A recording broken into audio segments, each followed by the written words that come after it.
안녕하세요. 최근 테슬라 관련 뉴스를 검색해보면 가장 상단에 반복적으로 등장하는 키워드가 하나 있습니다. 바로 사이버캡인데요. 지금 시장과 애널리스트, 투자자들 모두가 가장 주목하고 있는 것이 사이버캡이라고 봐도 무방합니다. 그 이유는 단순한데 사이버캡은 테슬라 자동차 제품 중에서 가장 중요하고 역사를 바꿀 가능성이 있는 제품이기 때문입니다. 최근 팔로알토에서 사이버캡이 다시 포착되고 있는데 처음 공개됐을 때와 비교해보면 외형과 디테일이 조금씩 변화하고 있는 모습이 보입니다. 사이버캡은 2인승 차량입니다. 보통 2인승 차량이라고 하면 슈퍼카를 떠올리기 마련이죠.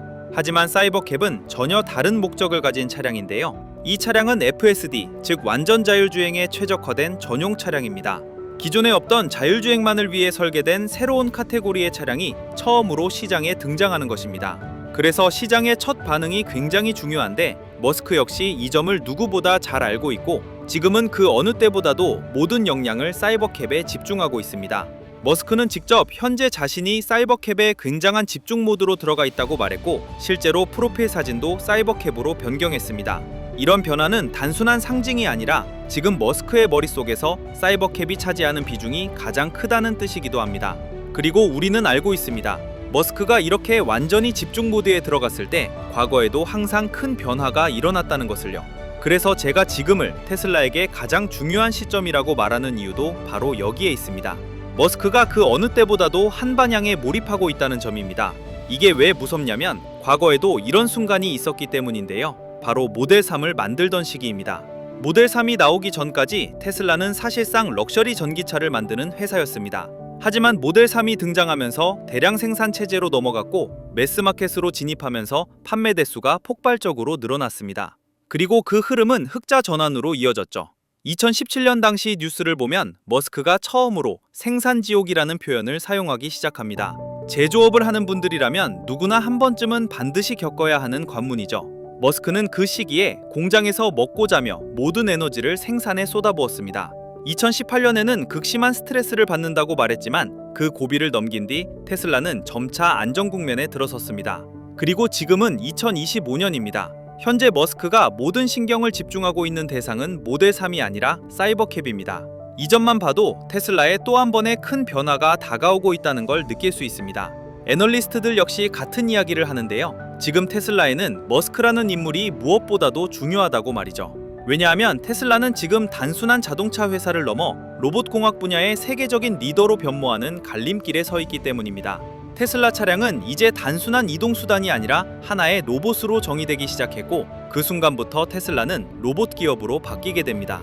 대규모의 실용적인 로봇을 개발하려면 엔지니어링 설계, 제조, 실제 환경에서 작동하는 AI 소프트웨어까지 모든 영역을 동시에 이해하고 통합적으로 이끌 수 있는 리더가 필요합니다.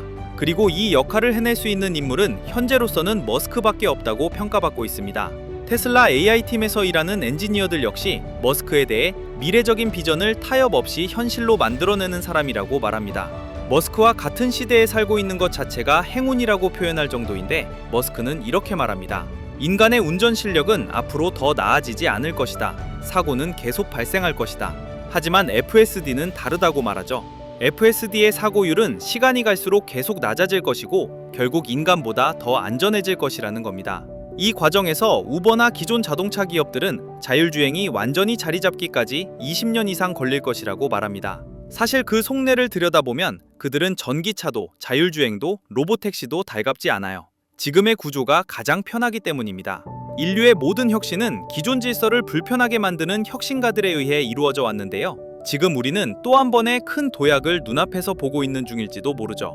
캐시 우드 역시 머스크를 지구상에서 가장 생산적인 인물이라고 평가합니다. 아무나 풀 수 있는 문제에는 관심조차 두지 않고 아무도 못 풀던 문제를 새로운 방식으로 해결하는 사람이라고 말하는데요. 이런 머스크가 다시 한번 집중 모드에 들어갔다는 점에서 모델 3 때와 같은 기적이 다시 한번 일어날 가능성을 많은 사람들이 이야기하고 있습니다. 그래서 지금은 정말로 중요한 순간입니다. 머스크가 집중하고 있는 순간이기 때문입니다. 우리는 지금 머스크에게 주목해야 할 시점에 와 있어요. 미국에서는 매년 많은 반려동물들이 차량 사고로 목숨을 잃는다는 이야기가 나오는데 머스크는 자율주행 기술을 통해 이런 비극들까지 줄일 수 있을 것이라고 말합니다. 이런 이야기들을 종합해보면 인간의 운전은 결코 완벽하지 않습니다. 허점도 많고 실수도 많죠. 그래서 지금도 테슬라 팀은 기술뿐만 아니라 제도적인 문제와도 계속 싸우고 있는 것입니다. 머스크는 최근 테슬라 다이너 사업 역시 굉장히 순조롭게 진행 중이라고 밝혔습니다.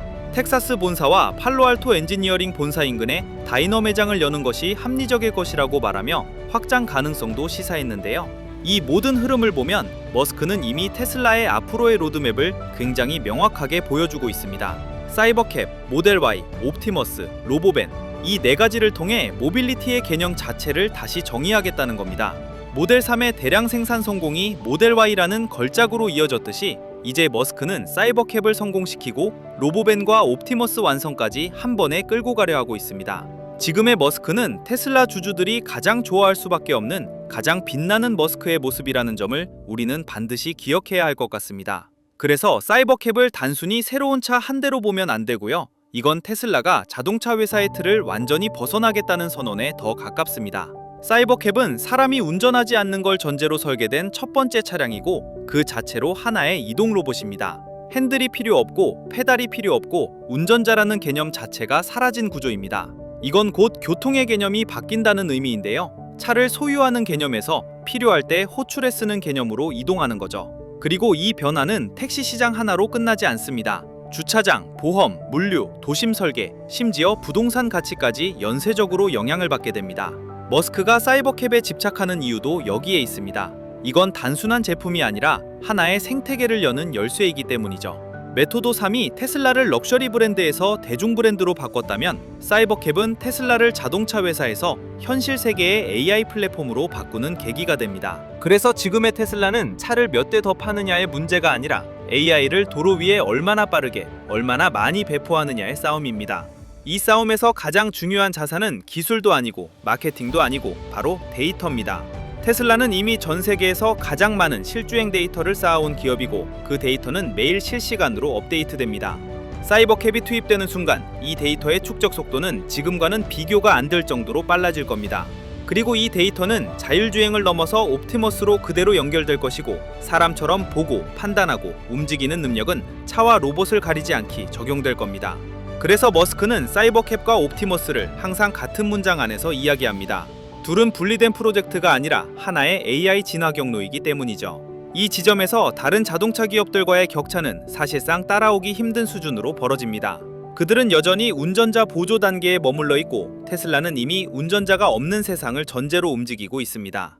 그래서 기존 기업들 입장에서는 이 변화가 불편할 수밖에 없는데요. 하지만 인류의 역사는 항상 이런 불편함을 깨는 순간에 앞으로 나아갔습니다.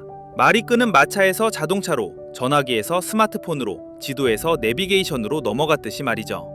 그리고 지금 그 변화의 한가운데에 사이버캡이 서 있습니다. 머스크는 늘 논란의 중심에 있지만 한 가지는 분명합니다. 그가 집중하는 순간 세상은 실제로 움직였다는 점입니다.